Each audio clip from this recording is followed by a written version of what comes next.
नमस्कार, आप देख रहे हैं सनराइज ब्रेकिंग न्यूज। मैं हूं आपके साथ किंग करुणेश।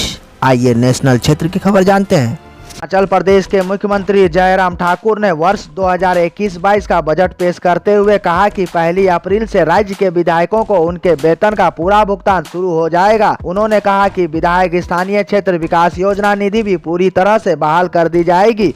अपना चौथा बजट पेश करते हुए ठाकुर ने कहा कि कोविड-19 महामारी से प्रभावित दौर में भी कुल 50,192 करोड़ रुपए के व्यय का 2021-22 का बजट पिछले वित्त वर्ष के 49,131 करोड़ रुपए की तुलना में 1,061 करोड़ रुपए अधिक है। भारतीय जनता पार्टी के राष्ट्रीय अध्यक्ष जेपी नड्डा की मौजूदगी में शनिवार को पश्चिम बंगाल के दिग्गज नेता एवं पूर्व रेल मंत्री दिनेश त्रिवेदी बीजेपी में शामिल हो गए। दिनेश त्रिवेदी टीएमसी प्रमुख ममता बनर्जी के बेहद करीबी नेता रहे हैं। त्रिवेदी कांग्रेस की मनमोहन सिंह सरकार में रेल मंत्री भी रह चुके हैं। इससे पहले ही दिनेश त्रिवेदी ने विवेकानंद का कथन और प्रधानमंत्री नरेंद्र मोदी की तारीफ करते हुए बजट सत्र के आखिरी दिन राज्यसभा से अपना इस्तीफा दे दिया था। तमिलनाडु में सीट बंटवारे को लेकर कई दौर की बातचीत के बाद सत्तारूढ़ अन्ना द्रमुक ने 6 अप्रैल को होने वाली विधानसभा चुनाव के लिए अपने सहयोगी भाजपा को 20 सीटें और कन्याकुमारी लोकसभा सीट आवंटित किया है। अन्ना द्रमुक ने चुनाव के लिए शुक्रवार को अपने 6 उम्मीदवारों की पहली सूची जारी करने के बाद भाजपा के साथ देर रात चुनावी समझौते को अंतिम रूप दे दिया।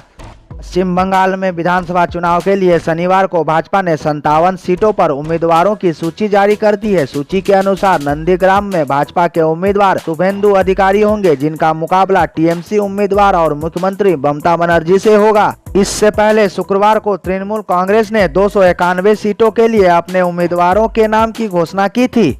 तमिलनाडु में विधानसभा चुनाव से पहले कांग्रेस को करारा झटका लगा है। द्रविड़ मुन्नेत्र कड़गम ने कांग्रेस के साथ गठबंधन करने से फिलहाल इनकार कर दिया है। इस बीच कांग्रेस के प्रदेश प्रमुख के.एस. आलागिरी कांग्रेस के बर्ताव को लेकर भी अपमानित महसूस कर रहे हैं। कहा जा रहा है कि डीएमके ने कांग्रेस के सीनियर नेताओं के साथ जिस तरह का व्यवहार किया, उसे देखकर आलागिरी बेहद नाराज हैं। कल विधानसभा चुनाव से पहले मुख्यमंत्री पिनाराई विजयन, विधानसभा अध्यक्ष पी श्रीरामकृष्णन और कुछ मंत्रियों पर डॉलर तस्करी में शामिल होने का आरोप लगा है। यह आरोप जेल में बंद सोना तस्करी के मुख्य आरोपी स्वप्ना सुरेश ने लगाया है। स्वप्ना के मुताबिक डॉलर तस्करी मामले में सीएम, स्पीकर और कुछ मंत्रियों के अलावा यूएई के वाणिज्य दूतावास के कुछ कर्मचारी भी शामिल थे। मामले की जाँच कर रहे सीमा शुल्क विभाग ने केरल हाईकोर्ट में शुक्रवार को दाखिल किए गए हल्फनामे में यह दावा किया है। केंद्रीय चुनाव आयोग ने तृणमूल कांग्रेस की तरफ से केंद्र सरकार पर लगाया गया आचार संहिता के उल्लंघन का आरोप खारिज कर दिया है। टीएमसी सांसद डेरेक ओब्रायन ने यह आरोप कोरोना टीकाकरण प्रमाण पत्र पर प्रधानमंत्री नरेंद्र मोदी की फोटो का इस्तेमाल किए जाने पर लगाया था। वहीं दूसरी ओर आयोग ने केंद्रीय स्वास्थ्य मंत्रालय को प्रमाण पत्र पर प्रधानमंत्री तस्वीर का विकल्प तलाशने का आदेश दिया है।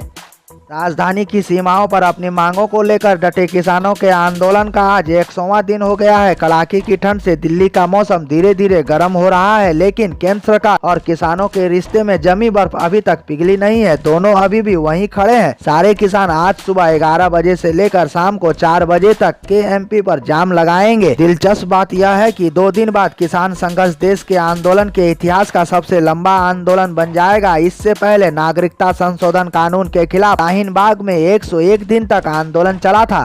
फिल्म अभिनेत्री तापसी पन्नू ने हाल में अपने घर पर पड़े इनकम टैक्स छापों को लेकर अपना रिएक्शन दिया है। छापों से नाराज एक्ट्रेस ने ट्विटर पर एक साथ 3 ट्वीट किए हैं। उन्होंने लिखा है कि 3 दिन तक मेरे घर पर मुख्यतः 3 चीजों की तलाशी होती रही। पहली तो यह कि पेरिस में मेरा कोई बंगला है। जाहिर है कि गर्मी की छुट्टियां आ रही है तो इसकी तलाश तो होनी ही थी।